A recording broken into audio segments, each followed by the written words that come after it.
Mae Halloween rownd y gornel, ac mae Gareth yn ôl efo chydig o steils gwallt scary i ysbrydoli chi.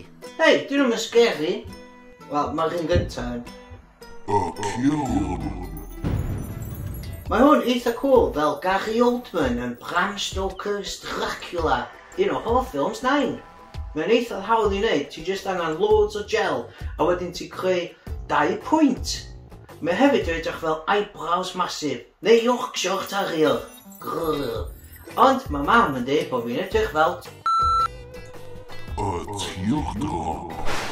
Dyma edrychiad deceptif i chi.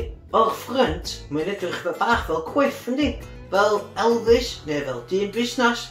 Ond, o'r ochr, mae'n surprise bach neis, achos mae'r gwallt i gyd yn cyrraedd 1 pwynt.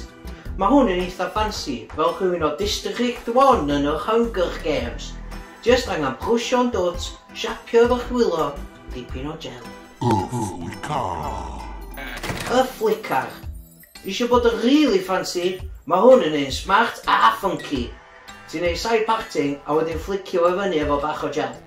Mae'n eich di edrych fel bod chdi ar speedbot sy'n mynd full speed a ti jyst yn chillio yn edrych port side.